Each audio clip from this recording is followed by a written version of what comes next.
Hi guys, I'm Marissa. I'm doing my persuasive speech on gun control and why it should be allowed with controlled regulations and laws. Imagine sitting in a movie theater or walking through the grocery store on your typical date in an ordinary place where we expect to feel safe, but someone suddenly takes that guaranteed safety and comfortability away with gun violence. Gun violence is unfortunately a daily reality in today's world, affecting various communities, families, schools, neighborhoods across the country. As someone who has grown up in Minnesota and began using guns from a young age to target and clay shoot, this feels foreign to me. Based on research I have reviewed about survivor stories and experiences being for gun control and those that are completely against gun control has given me more insight, but I have found it is clear that our existing gun regulations are not enough to protect people from preventable harm.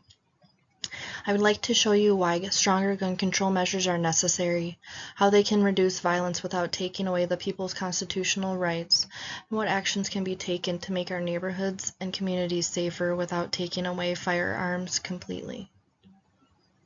For my introduction, my thesis, to reduce gun violence, it is necessary for the U.S. to adopt stronger gun control policies, improve mental health screenings and universal background checks, limit ability to access high-risk firearms while promoting responsible firearm ownership. Why gun control measures are necessary. Guns can in fact be a prominent safety tool for use in dangerous circumstances or a safe hobby if used lawfully and by specific regulations. With guns being accessible, the need for education, training, and laws and regulations are necessary to prevent and decrease accidents, deaths, and injuries. If stronger laws are enforced and individuals are held accountable, there should be a decrease in gun violence. How can these measures reduce gun violence without violating constitutional rights? Guns can be accessed on the dark web or in other illegal manners, but there are various ways to enforce the laws and at least prevent these acts from happening. This is where things can get tricky due to funding, but there's various ways, such as hiring more law enforcement, providing mental health resources. The list is really endless, but resources and funding could be a barrier in accessing these. What specific actions can we take to make our communities safer? Better understanding and knowledge from the community and firearm owners on proper gun control, its benefits, and how we can reduce gun violence can provide a safer future for everyone. There'll be fewer preventable deaths and injuries will occur. Responsible gun ownership can become a norm, and communities can feel protected rather than feel fearful with proper gun control laws in place. Guns are a privilege to have, but safety should never be a privilege, but rather a guarantee.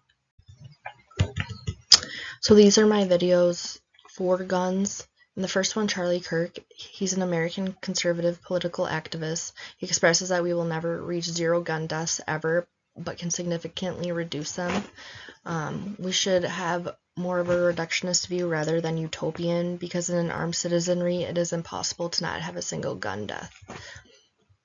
And then in the second video, Obama, it's during his presidency, he emotionally expresses that just the impact of stopping one act of gun violence.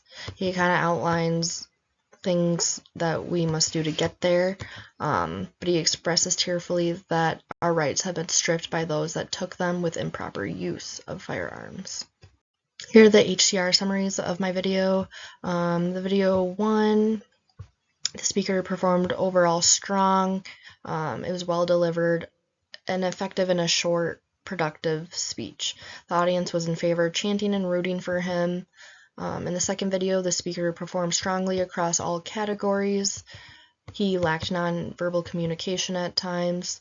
The audience could feel the impact gun violence has made across the U.S. and the importance and obligation it is to him as the president to come up with a resolution. The third, the speaker strongly performed across most of the categories as well, lacking in nonverbal communication. And then the fourth video, they strongly performed in all categories. They demonstrated clear communication skills and understanding of the topic. I think both sides did an excellent job at persuading the audience of their perspectives of gun violence. In the world we live in today, having followers has a huge impact of getting your voice heard and people believing in your message. The videos that were for guns weren't necessarily in agreement of how guns are easily accessible currently. They believed guns should be available under special laws and regulations, used under circumstances.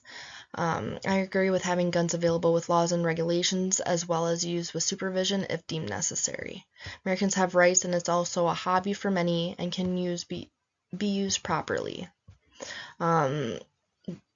This side appealed to emotions of their audience by their own emotions, strong voice, empathy, and getting the message through in a short time. They don't just give the audience what they want to hear. They state the problem, how it can be fixed, and the impact it will make if followed through or not. Their voices were strong to the audience, and tears or anger showed their empathy towards those impacted by gun violence. These are many videos against guns. In the first one, President Biden speaks on gun control following recent mass shootings. He's not trying to completely take away everyone's rights to own guns and our rights granted by the Second Amendment. He expresses that there's always been regulations over history for guns, but that guns is the current #1 killer of children in the United States, more than car accidents and cancer.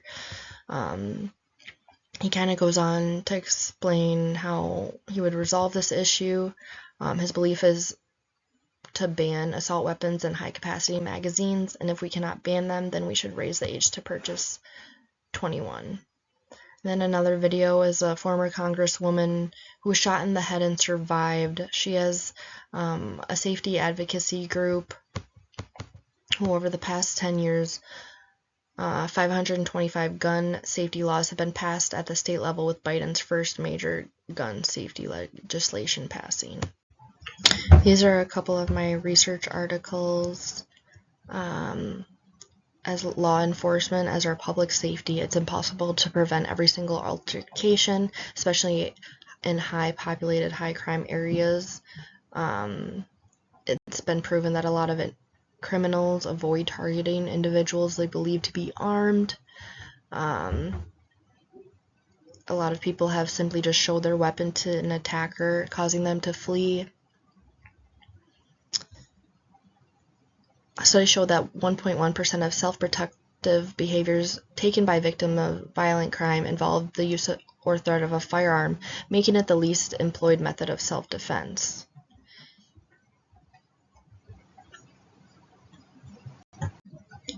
In conclusion, gun control will unfortunately be a prominent debate arguing the dangers posed by firearms and the right to bear arms as our uninfrangible right in maintaining self-defense.